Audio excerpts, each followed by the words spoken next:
अस्सलामुअलैकुम वरहमतुल्लाहि वबरकातुहू। कैसे हैं आप लोग स्टूडेंट्स, कैसे हो? ठीक हो?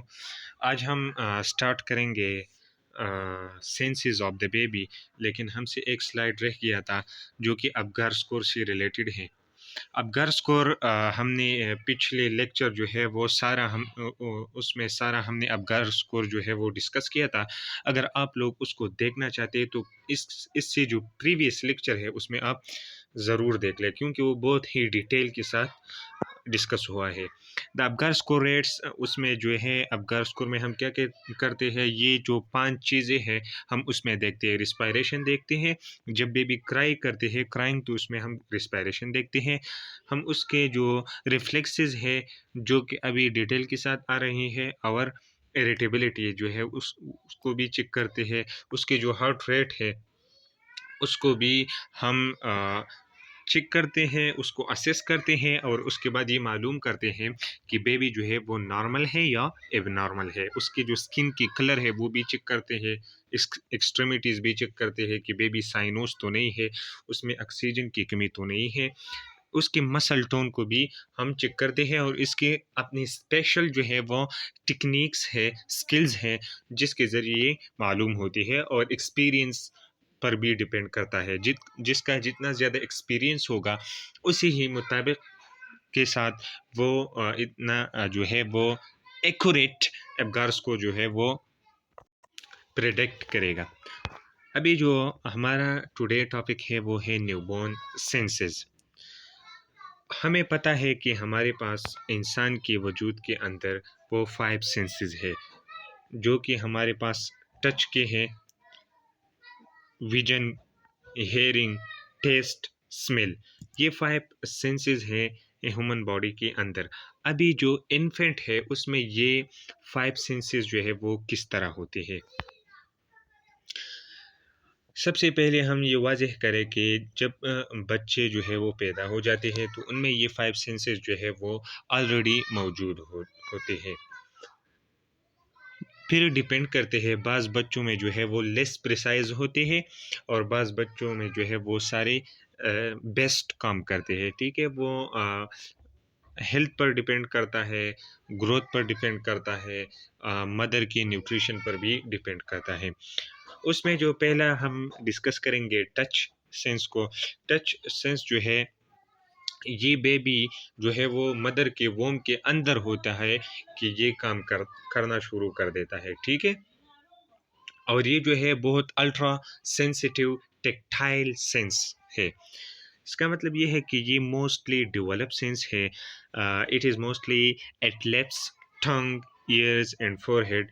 बज़ दफ़ा हमने मुशाहिदा किया है कि जब हम बच्चे के जो लिप्स हैं या उसके जो ईयर्स हैं वो टच करते हैं तो वो उसको बिल्कुल असिस हो जाते हैं, और वो बिल्कुल उसको जो है वो रिस्पांस शो करते हैं। अगर वो बहुत ज़्यादा रो रहा होता है और हम उसकी जो है मसाज करें, या उसको जो लिप्स है या उसकी जो फेस है वो टच करे, तो वो जो है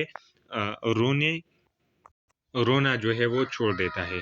the new born is usually comfortable with touch. और ये जो है पहले मैंने बात किया कि ये बहुत ही डेवलप्ड सेंस है। तो जब आप बच्चे को टच करेंगे, उसका मसाज करेंगे, तो वो बहुत ही कंफर्टेबल महसूस करेगा। नेक्स्ट हमारे पास है vision. Pupils react to light. Bright lights appear to be unpleasant to newborn infant. बच्चे जो है वो जो जब लाइट कम होगा तो उसके जो सेंस ऑफ विजन है वो बहुत ही बेहतर काम करेगा, और ज़्यादा लाइट जो है वो अपने प्यूपल के अंदर वो एकोमोडेट नहीं कर सकता। तो जब एकोमोडेट नहीं कर सकता तो वो फिर अनप्लेजेंट होंगे, ना खुशगवार होंगे। ठीक है, वो ज़्यादा लाइट जो है वो टॉलरेट नहीं कर सकता। Follow objects in line of vision में जितनी भी चीज़ें होंगी वो उसको फॉलो करेंगे। अगर आप बच्चों के लाइन ऑफ विजन में एक चीज़ जो है वो इस तरह पकड़ ले और फिर उसको इधर या उधर घुमाए, तो आप बच्चों के जो विजन है उसको भी मुशाहिदा करें, तो वो उस ऑब्जेक्ट को फॉलो करेंगे। अगर आप राइट साइड पर उस ऑब्जेक्ट को ले जाए तो वो बच्चा उसको देखेंगे, वो राइट की तरफ इस तरह जो है वो अपना हेड भी करेंगे और अपना आइज़ भी करेंगे, ठीक है? उसको देखेंगे। बेबी आइज़ समटाइम क्रॉस और drift outward, but this is normal, ठीक है? अक्सर हम देखते हैं कि बच्चों की जो आइज़ होती है वो एक-दूसरे को क्रॉस कर जाती है, या उसके जो आइज़ है वो बाहर की तरफ आउटवर्ड ड्रिफ्ट हो जाती है, लेकिन ये नॉर्मल है क्योंकि अभी जो बेबी की विजन है वो इम्प्रूव नहीं हुआ है, या उसके जो मसल्स है वो स्ट्रेंथन नहीं हुई है, ठीक है? तो इसलिए अगर आप बच्चे को देखें और उसके जो आइज़ है वो क्रॉस हुए हैं या आउटवर्ड जो है वो ड्रिफ्ट हुई है, तो दिस इज़ नॉर्मल, ठीक है? आप उसको एब्नॉर्मल नहीं कह सकते, लेकिन अगर फिर उसके मसल्स जो है वो स्ट्रेंथ हो जाए या उसकी विजन जो है इम्प्रूव्स हो जाए और फिर भी ये क्रॉस आइज होंगी, तो फिर ये एबनॉर्मेलिटी होगा। Hearing, the newborn infant usually makes some response to sound from birth. जब बच्चा जो है वो बर्थ उसकी डिलीवरी हो जाती है, ठीक है, तो फिर वो साउंड को जो है वो रिस्पॉन्स शो करता है, उसको रिएक्शन करता है। Ordinary sounds are heard well before 10 days of life. और बच्चा जो है वो जब मदर के वोम के अंदर होता है, तो डिलीवरी से 10 दिन पहले भी वो जो है ये नॉर्मल साउंड जो है वो सकता है। The newborn infant responds to sound with either cry or eye movement, cessation of activity and or startle reaction. जब इन्फेंट जो है वो किसी आवाज़ को सुनता है, तो वो इन ज़रियों के साथ उसको रिस्पॉन्स करता है, या तो वो क्राई करता है, अगर वो कोई चीखें सुन ले तो फिर वो क्राई शुरू कर देता है, या अगर वो कोई आवाज़ सुन ले तो उस तरफ वो अपनी आइज़ जो है वो मुड़ते हैं, या अगर वो कोई आवाज़ सुन ले तो जो एक्टिविटी वो करता है या वो हाथ पैर मारते हैं तो उसको स्टॉप कर देते हैं, या उस आवाज़ को जो है वो रिएक्शन शो करता है क्राइंग के ज़रिए। या अगर आप उसको जो है हँसाना चाहते हैं, अगर आप उसको जो है मीठी-मीठी बातें करें, तो वो जो है वो हैप्पी हो जाएगा। वो अपना रिस्पॉन्स कैसा शो करेगा? वो हैप्पीनेस के सूरत में अपना रिस्पॉन्स शो करेगा। टेस्ट, द इन्फेंट टेस्ट जो है वो डेवलप होता है, well developed as bitter and sour fluids are resisted while sweet fluids are accepted. इसका मतलब ये है कि जो टेस्ट का जो सेंस है वो बच्चों में डेवलप होता है। जब आप तलख चीज़ें या खट्टी चीज़ें उसके मुंह में डालते हैं तो वो उसको रेजिस्ट करता है, उसको नहीं लेता। और जब आप स्वीट चीज़ों को, मीठी चीज़ों को उसके मुंह में डालते हैं तो वो बहुत ही अ, अच्छी तरीके से एक्सेप्ट करते हैं। Smell, only evidence in newborn infants search for the nipple as he smell breast milk। ये जो एक ही सबूत हमारे पास ये मौजूद है स्मेल की, कि बच्चे जो है वो अच्छी तरह सूंघ सकता है कि जब वो उसको जो है आप निपल, वो जो है अपनी मदर की ब्रेस्ट को जो है वो सूंघ सकता है। उसकी जो एक किस्म की खुशबू होती है वो उसको सूंघ सकती है, और उसकी तरफ वो अपना मुँह जो है वो उसकी तरफ करता है, ठीक है? ताकि अच्छी तरह जो है वो सक कर सके मिल्क को। हमारे पास नॉर्मल न्यूबॉर्न इन्फेंट जो है, ये उसकी तस्वीर है। फिर उसकी grass motor development. Grass motor development का मतलब ये है कि वो development, the development of muscles which enables a baby to hold their head up, sit, crawl and eventually walk, run and skip। इसका मतलब ये है ग्रास मोटर डेवलपमेंट इसको कहते हैं कि जब बच्चे का जो मसल्स है वो स्ट्रांग हो जाए, वो डेवलप हो जाए। वो मसल जो उसके सर को जो है वो अप कर सकता है, वो बैठ सकता है, वो जो है ज़मीन पर रेंग सकता है, जिसको हम पश्तो में खपाड़े कहते हैं। एंड इवेंचुअली वाक, और वो फिर जो है मोटर ग्रॉस डेवलपमेंट होता है तो फिर वो वॉक भी कर सकता है, रन भी कर सकता है, ठीक है? तो ये सारा जो डेवलपमेंट है उसको मोटर डेवलपमेंट कहते हैं।